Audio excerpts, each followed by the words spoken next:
Oke, kebetulan kita tuh kemarin memang kita mau ada rencana baik ke arah situ. Kenapa kita tiba-tiba menikah kayak gitu kan? Karena kita mikirnya awalnya itu mau bikin acara dan menikah tuh di tahun depan, di Februari. Cuman dari pihak keluarga aku, dari pihak keluarga Nabila gitu menyarankan ya akad aja dulu deh gitu. Lebih cepat lebih baik. Lebih cepat lebih baik. Aja dulu. Dan kita aku nikah pastinya di di tempat istri aku gitu kan. Terus tepatnya di Aceh Tengah, di Gayo gitu. Terus aku juga nggak tahu kenapa kemarin lagi discuss sama Nabila berapa nih maharnya, kita discuss berdua gitu kan. Ya kita milih di angka 80 ya. Gitu di angka 80 kayaknya, nggak tahu kenapa kita kepikiran aja angka 80 kayak gitu sih. 80-nya 80 juta atau apa, Mas? 80 gram, Mas. Kayak gitu. Kenapa maknanya 80, Mas? Gak tahu kenapa kita kemarin kan memang maharnya emang terpikirkan Mas ya, kayak gitu. Terus mikir 80 tuh, angka 8 tuh nggak tahu kenapa kan filosofinya kayak angka yang tidak putus gitu. Angka infinity gitu kan. Jadi kayak, ya kita berharap kayak rumah tangga kita ke depannya tidak terputus dari rezeki, tidak terputus dari rasa damai. Jadi kayak apapun doa-doa yang baik itu semoga tidak terputus. Gitu. Oke, Mas, mungkin bisa diperkenalkan dulu Mas, Nabila ini sosok yang seperti apa sih, Mas? Dan perjalanannya berapa lama sih dengan Nabila ini, Mas? Aku sama Nabila itu ketemu sangat singkat banget gitu. Bahkan ya aku kan waktu itu sempat ibaratkan aku tidak ngerasa sendiri banget lagi tuh, ngerasa sendiri banget. Terus Nabila datang tuh kayak ngobatin rasa kesepian aku. Terus ibaratkan dia juga ngerti aku juga. Terus habis itu beberapa kali aku ketemu tuh di FTV sayang. Di FTV. Sebenarnya ketemunya tuh di kerjaan sih. Di kerjaan. Ya. Beberapa kali aku dapat judul tuh waktu 4 sampai 5 kali berturut-turut. Nah, awal-awal ketemu sih aku bener-bener nggak ada rasa nggak ada bener-bener rasa wah ini bakal jodohku, bener-bener jauh. Biasa aja ya. Parah jauh gitu. Bahkan kata Nabila, aku orangnya songong waktu pertama kali kenalan, aku cuman Ilyas, udah gitu doang. Pokoknya waktu itu dia sempat komen, kamu tuh nyebelin banget waktu pertama kali kenal gitu, karena rasa cuek atau apa. Terus lama-lama dekat kita punya usaha bareng, nikah deh. Dan waktunya juga cepet banget ya. Sekitaran 6 bulan. 6 bulan sih, 6 bulan 7 bulan. Kita pacaran 6 bulan 7 bulan. 6 bulan 7 bulan. Kenapa memutuskan secepat itu, Mas? 6 bulan gitu. Kenapa? Perkenalan yang singkat selama 6 bulan, kenapa akhirnya memutuskan untuk menikah? Karena aku pun sama Nabila nggak tahu kenapa waktu itu ya sayang. Kita pernah waktu itu aku lagi naik mobil gitu kan, aku nyetir, nggak tahu kenapa waktu itu aku terrandom aja waktu bicara sama Nabila. Kamu target nikah kapan? Gitu, sumpah.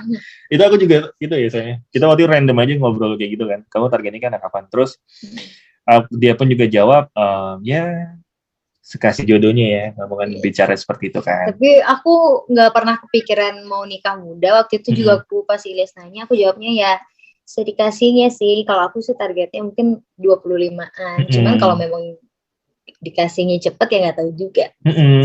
Dan waktu itu sampai terendam kayak gitu. Dan kita sama-sama aku sama Nabila tuh sering deep talk lah. Apa sih arti hubungan buat kamu gitu? Apa sih arti orang yang di samping kamu tuh apa gitu kan? Hubungan pacaran di mata kamu tuh gimana gitu. Artinya kita sama-sama kesimpulannya adalah banyak visi yang sama. Terus habis itu intinya kita sama-sama punya niat baik untuk hubungan ke depan dan nggak pernah main-main gitu sih. Oke, untuk resepsi sendiri kapan sih Mas rencananya? Di rencana kita plan awal sih di Februari. Tahun depan sih. Kalau bulannya sih belum bisa pasti. Iya, belum bisa pasti. Belum bisa antara Februari, Maret gitu. Cuman nanti kita bisa lagi dibicarakan sama keluarga sih. Di Aceh atau Jakarta atau dua-duanya? Rencana maunya sih insya Allah dua-duanya. Cuman kita pertama kali harus ngadain di Aceh dulu gitu. Ya digayo Oke, lagi. teman-teman. Lihat keadaannya dulu. Lihat keadaan juga gitu kan, lihat waktu dan semuanya. Oke, teman-teman, silakan yang mau ngajuin pertanyaan.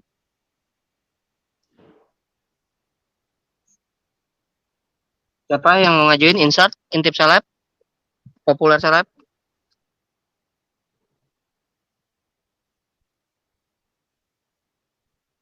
Oke, Mas, sambil menunggu yang lain, untuk di Aceh sendiri akan berapa lama, Mas, sama Nabila? Minggu depan kita udah di Jakarta kok. Minggu depan kita udah di Jakarta. Karena memang pesawat di Takengon ini kan penerbangannya itu cuma seminggu 2 kali. Seminggu 2 kali gitu kan. Jadi kita menyesuaikan waktu yang ada jadwal terbangnya gitu. Terus habis itu ya mungkin kita nanti ya kalau misalkan memang kita mau pulang ya mungkin lewat dari Banda Aceh, seperti itu sih. Oke, teman-teman, ada yang bertanya, silakan. Oh ya, Mas, mohon maaf ini sebelumnya gitu kan. Tapi apakah Nabila sebelumnya sudah, maaf ya, sudah ziarah dulu ke makam Almarhum ya, ayah ya. ya almarhumah? Almarhumah. Almarhumah. Sorry. Oke. Maksudnya gini, keluarga pasti akan datang, keluarga pasti datang ke Aceh kan, Mas ya? Nah, saat akad itu keluarga banyak yang hadir atau hanya inti saja, Mas, atau gimana? Keluarga inti. Berapa orang? Kebetulan keluarga inti Nabila itu di sini sangat banyak gitu kan, banyak banget. Terus habis itu kemarin makanya aku pun juga tidak berekspektasi bahwa keluarga Nabila itu sebanyak itu. Bahkan kita kan akad keluarga inti aja yang kita undang yang itu ya sayangnya orang tua itu kan, yang bibi-bibi dia, paman-pamannya dia, itu pun udah mencapai kisaran 300 orang. Mungkin. Ya, kurang lebih 300 orang. Ya, di Aceh. Gitu, makanya kemarin kita niat akad dulu, tapi akad kita aku memang sama Nabila dari awal aku pengen ini sakral dan bahkan nggak kepikiran untuk buat acara sebenarnya. Tapi kita pengen kita akad itu di pinggir danau gitu. Kita pengen ada momennya. Ya sakralitasnya tuh di outdoor, bahkan kayak di alam kayak gitu. Dan terus kemarin sempet ya kita cari tempat gitu kan, keluarga Nabila yang bantu gitu kan. Mungkin aku juga sempet possible nggak ya gitu kan, mungkin nggak ya. Terus habis itu waktunya gitu kan, waktunya di sini cuacanya bener-bener kacau banget gitu kan, seringnya hujan gitu. Cuacanya gimana nggak ya? Tapi alhamdulillah kemarin cerah, bener-bener cerah, luar biasa cerah gitu kan. Setelah acara jam sore-sorean baru hujan gitu, dan makanya alhamdulillah kemarin tuh dikasih kelancaran yang luar biasa. Aku aja nggak percaya sih, bener-bener nggak percaya kemarin lancar karena sempet dagdikduk juga. Bahkan malamnya ya pas orang dekor ya sayang. Waktu dekor tuh masih hujan juga sih. Saya dekor hujan, bahkan ada beberapa jadi udah dekor. Takut juga besoknya gimana ya? Takut kena angin gitu. Itu benar-benar dekor di pinggir danau. Itu kalau misalnya kena angin kencang dikit mungkin udah pada itu kan terbang semua kali bunga dekornya. Gitu. Oh, berarti konsep akadnya itu di pinggir danau, Mas ya? Iya, di pinggir danau. Boleh tahu spesifik nama tempatnya, Mas? Buat di tambahan bahan kan? Jadi kita acara akadnya itu konsepnya di pinggir danau, tepatnya di Danau Lutawar di Kabupaten Aceh Tengah. Kabupaten Aceh Tengah. Untuk keluarga inti Mas Ile sendiri ada berapa orang bawa dari Jakarta? Aku bawa sepupu aku 2 orang sih, gitu. Sepupu aku 2 orang. Nanti aku juga kebetulan mama aku tuh lagi sakit, ya kan. Mungkin orang tua tuh aku udah bicara sama mama, ya udah nggak apa-apa, tapi dia mungkin pas pas resepsi gitu. Keadaannya untuk saat ini lagi kurang mendukung, takutnya kalau misalkan nanti dipaksakan gitu kan nanti malah tambah sakit gitu sih. Teman-teman yang lain adakah? Silakan. Boleh Kak, share. Boleh nggak? Silakan, siapa aja. Satu-satu guys. Halo. Ya, siapa dulu? Mira atau Insa? Kamera dulu juga apa? Oke, Mira dulu Mir, silakan Mir. Ya, Mas Ilyas dan Mbak Nadia, selamat ya sebelumnya. Nah, Terima ini kan kasih. pernikahannya di Aceh dan biasanya syarat dengan religi ya Aceh itu. Apakah juga dalam acara akad nikah ini juga diwajibkan harus membaca Al-Quran? Terus seperti apa? Apakah ada gimana rasanya gitu harus membaca ayat apa mungkin dan seperti apa sih tradisi di Aceh sendiri harus seperti apa dalam akad nikah? Terima kasih. Nih gimana Ilyas ngerasainnya kemarin? Tapi ya, aku memang merasa bahwa religiusnya sangat-sangat kuat di sini. Bahkan dari petugas KUA-nya pun menasihati itu sampai menusuk hati gitu. Jadi memang Sakralitas itu sampai petugas KUA-nya itu ibaratkan ngasih nasihat tuh kita sampai adem banget rasanya, kayak bener-bener kayak dikasih tahu sama orang tua sendiri gitu loh. Terus habis itu dari Nabila juga kemarin dari proses apa namanya berguru ya. Berguru tuh kalau misalkan di Jawa ada di sini sungkeman lah kalau di sana di Jawa gitu kan. Dan itu pun juga sakralitasnya kuat kayak gitu. Dalam artian apapun proses yang kita jalani gitu kan, benar-benar sakral banget dari awal persiapan, terus dari awal perkenalan keluarga, terus dari awal aku mengenal keluarga Nabila gitu. Dan alhamdulillah aku sangat senang keluarga Nabila tuh sangat baik dan ngerangkul aku semuanya gitu kan. Dan bahkan ya tahu sendiri sampai aku kadang-kadang iseng-iseng belajar bahasa Gayo yang sangat beda banget sama bahasa Indonesia pada umumnya gitu kan. Sampai aku belajar sama Nabila, sama kadang-kadang sama pamannya gitu. Aku tanya lah apa sekecil-kecil bahasa, setidaknya aku agak paham-paham gitu kan. Cuman di sini sekali lagi sakralitas kalau misalnya membaca Al-Quran kemarin kebetulan enggak sih di KUA tuh enggak.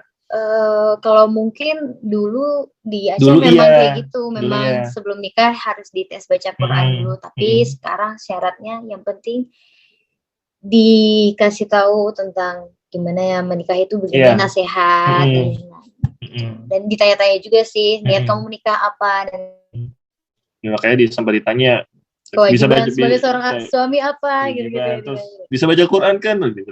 Kalau aku mah santai aja karena emang aku juga bisa gitu kan. Jadi ya udah aku jalani dengan tenang hati aja gitu. Tapi luar biasa sakralnya sih. Kemarin apalagi pas waktu akad tuh benar-benar badan aku gemeteran ya. Bergetar hebat, parah sih. Dia sampai nangis juga dan aku juga sebenarnya nggak tahu kalau dia nangis karena kan kalau di sini tuh nikah cowok ceweknya tuh nggak bisa langsung duduk bareng kan kalau belum halal gitu loh. Jadi akunya jauh dari tempatnya Ilyas suatu akad. Jadi aku lihat. Bener banget. Insert, silakan insert. Kak Ilyas dan Kak Nabila, ini dari insert. Ya, kita mau tanya nih Kak. Untuk soal pekerjaan nih kan berbeda nih Kak, karena Nabila yang mungkin latar belakang itu sebagai penyanyi, kemudian Kak Ilyas kan aktor. Nah kita mau tanya nih, kira-kira untuk kedepannya karena udah menjadi satu pasangan itu ada ini nggak Kak, batasan-batasan mungkin atau mungkin semacam ada hal-hal yang secara keseluruhan Kak Ilyas dan Kak Nabila itu batasin, misalnya kamu nggak boleh ini nih gitu, kira-kira ada nggak Kak? Boleh. Kalau masalah itu kita sebelum menikah pun sama sekali tidak ada membahas-bahas itu. Dan kita pun juga ya easy going aja gitu. Bahkan aku pun sama Nabila kan kayak kemarin udah berapa kali ya kayak aku pernah bikin lagu Rokat Terakhir, aku yang nyiptain sendiri dan sayang kamu nyanyi ini, aku yakin kamu cocok nyanyi. Alhamdulillah viewersnya bagus, terus komennya viewersnya sampai berapa juta, terus habis itu kayak komen-komennya bagus. Terus kemarin pun juga kita sebelumnya kayak sayang gitu. Kayak Nabila awalnya, sayang buat dong lagu gitu kan. Lagu, tapi pesan aja sama temen kamu gitu katanya. Terus kenapa harus pesan sama temen aku gitu kan. Ya kamu kan kalau misalnya bikin lagu kan ngarang-ngarang lebih ke Korea, lebih ke pop gitu. Ntar aku buat gitu. Dia kayak gak percaya sama aku gitu kan. Dia merasa tertantang aja sih. Merasa tertantang. Kalau menurut aku, Ilyas mungkin memang ada jiwa ke musik juga. Cuma selama ini belum banyak tersalurkan. Mungkin karena akhirnya deket sama aku yang memang penyanyi, dia jadi menyalurkan bakatnya juga. Iya, gitu. Akhirnya aku buat lagu yang mengarang-arang tentang pernikahan gitu kan. Itu aku lagi itu ya sayang, kita lagi ada kerjaan, tiba-tiba kita lagi di mobil tuh lagi nyetir gitu kan, lagi nyetir, aku mau deh kamu keluarin not HP kamu, kenapa gitu, keluarin aja. Tiba-tiba di jalan aku ada inspirasi gitu aja, terus aku buat kata-kata, kamu catat kata-katanya, terus udah bikin liriknya semuanya, nih nadanya kayak gini, rekam, itu kita bikin lagu lah 15-20 menit lah ya. Terus akhirnya jadilah lagunya, terus akhirnya aku cuman ledek Nabil tuh kan aku bisa gitu sih. Kayak gitulah, mungkin ya banyak hal yang mungkin dia selama ini suka tapi nggak tersalurkan, akhirnya jadi tersalurkan. Aku juga mungkin begitu. Tapi kalau untuk masalah kerjaan sendiri, nggak pernah sih yang kayak kamu nanti kalau udah ini jangan gini ya, jangan ini, nggak pernah sih. Ya kita jalanin aja. Kalau aku pun pribadi, selagi Ilyas profesional, aku nggak masalah. Tapi satu mimpi kita punya satu mimpi bareng, kita pengen jadi pengusaha yang sangat-sangat semoga kita bisa usaha yang sukses. Iya, kita pengen ngembangin jiwa wirausaha kita. Dan kebetulan kita sebelum merit, ya kan, kita kan sering usaha bareng gitu kan. Kebetulan kita kayak match aja gitu. Si Nabila juga bisa ngisi kekuranganku gitu kan. Aku juga, dan dia juga bisa ngisi kekurangan, sama-sama saling ngisi lah gitu. Oke, Mas Ilyas. Gitu, sekarang kan lagi ngetren adanya perjanjian pranikah ya. Mas Ilyas sama Nabila sendiri ada nggak sih perjanjian seperti itu dalam pernikahan? Nggak ada. Perjanjian pranikah yang gimana tuh maksudnya? Nggak ada, ya, kan pranikah itu kan itu saya tanda tangan gitu, pakai materai kah gitu. Aku cuma bilang sama Nabila, kalau nanti kita nikah please jaga hati aku, terus saya bilang jangan sampai kecewain aku gitu. Karena aku nggak pernah main-main kalau misalkan aku sayang sama orang gitu sih. Dan Nabila pun juga ya berutara juga seperti itu gitu. Kamu juga ya jadi gitu. Kalau misalnya perjanjian pranikah kita itu, tapi tanpa tertulis, tanpa ada tulis. Ya, untuk Kak Nabila sendiri mungkin sifat Kak Ilyas ada yang keras nggak sih sebenarnya? Karena kan baru 6 bulan perkenalan loh gitu loh. Mungkin karena kita selama 6 bulan itu bisa dibilang sering banget bareng, sinetron bareng, syuting bareng, kerja bareng, usaha bareng gitu. Ya sedikit banyaknya sifat-sifat aslinya pasti tahu lah dianya gimana gitu. Untuk kerasnya pasti ada aja lah, cuman bukan yang keras tapi nggak bisa dibujuk juga gitu. Dia juga orangnya cepat dulu juga, selagi kitanya juga mau berubah dan lain-lain. Oke, kawan-kawan yang lain gimana? Silakan.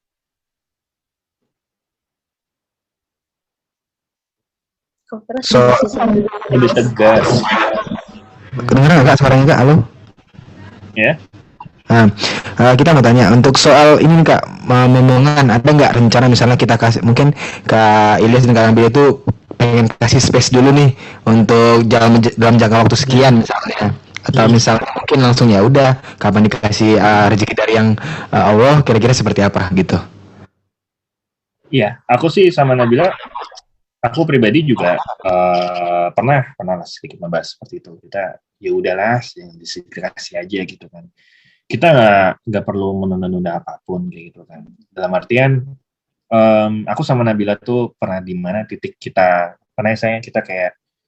kita sama-sama tuh waktu itu kayak kerjaan itu kayak sedikit ada pending lah, tiba-tiba apa lah gimana lah gitu kan, sempat ada kendala. Waktu itu kita sempat juga berdiskusi gimana ya kita bareng tuh waktu itu sebelum pacaran kita udah akhirnya kita bikin usaha gitu kan, usahanya berkembang, terus kita mikir kayak ya udah apapun yang kita jalani selama kita yakin apapun kondisinya pasti ada jalannya gitu. Lebih ke legowo dan ya dijalanin aja bagaimana mestinya. Mungkin kalau untuk momongan gitu juga. Termasuk juga gitu, benar gitu kan. Makanya aku sama Nabila tuh kayak udah percaya gitu kan, bahwa rezeki itu pasti ada sama kita niat baik kita kan. Terus apalagi, makanya alhamdulillah ya aku juga ngerasa bahwa aku sama Nabila juga sama aku gitu, kita ibaratkan kita usaha lancar ya gitu, alhamdulillah ya gitu. Terus makanya kita kayak tidak mau mengkhianati dan tidak mau menghapus berkah-berkah dari Allah.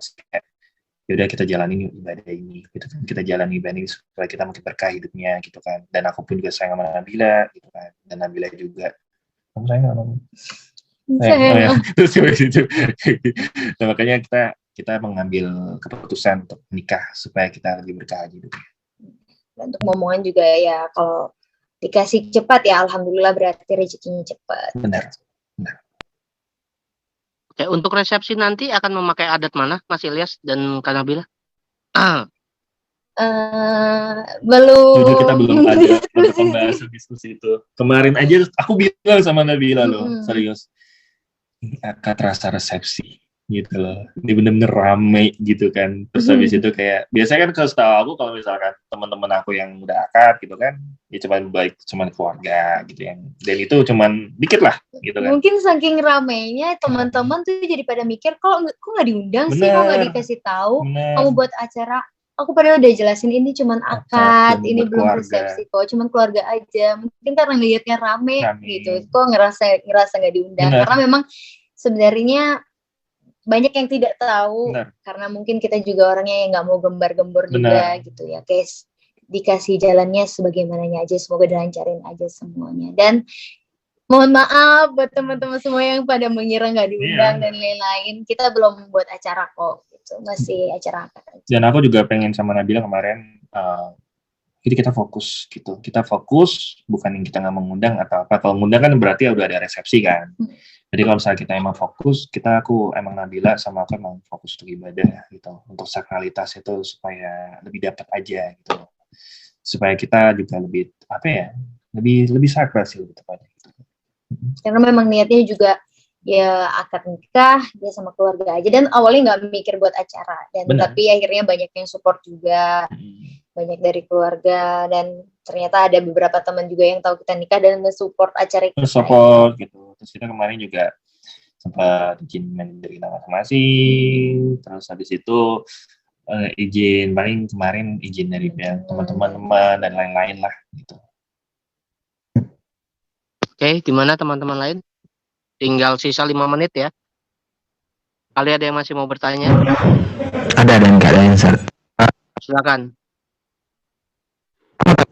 Apa nggak sih soal bulan madu pengen kemana atau kemudian setelah mungkin resepsi kita bakal kasih space waktu dulu nih untuk istirahat beberapa lama atau dulu nih soal pekerjaan, jadi memang semua itu diberi waktu gitu loh Kak, atau memang ya kembalikan kayak tadi kayak ya udah lagi flow aja, semua apapun yang terjadi ya kita ikutin aja alurnya gitu Kak. Kira-kira gimana sih Kak tanggapannya? Kalau aku sih sebenarnya sama Nabila, kita planning ada beberapa lah gitu kan. Kita mau jalan kemana. Cuma ada beberapa mungkin ke depan. Ya aku akan ada project sama Nabila gitu kan. Akan ada project gitu kan. Kebetulan itu juga satu kerjaan lah. Kebetulan itu yang diharuskan untuk kita ke luar negeri kayak gitu kan. Cuman ini masih dalam proses kayak gitu kan. Cuman ya udah balik lagi gitu kan. Kita tuh orangnya suka random sih. Bener-bener suka random. Tiba-tiba kita mau kesini yuk gitu kan, ya udah ayo gitu, kita mau kesini yuk ayo, tapi kita benar-benar ya udah rencanain berangkat, jadi flow benar-benar. Nah, kalau misalnya bilang space bulan madu atau apa, kalau ada kesempatannya, ya udah, misalnya kita Nabila pengen kemana gitu kan, ya udah yuk, kalau situasi memungkinkan, waktu memungkinkan, oke, ayo berangkat yuk gitu. Dari dulu segitu sih, dari pacaran pun juga ibaratkan kita. Ya, contoh halnya kayak Nabila mau makan apa gitu kan. Kamu mau makan ini? Ayo. Mau ke sana deh. Ayo gitu sih. Kita random sih orangnya, ya dijalanin aja. Makanya.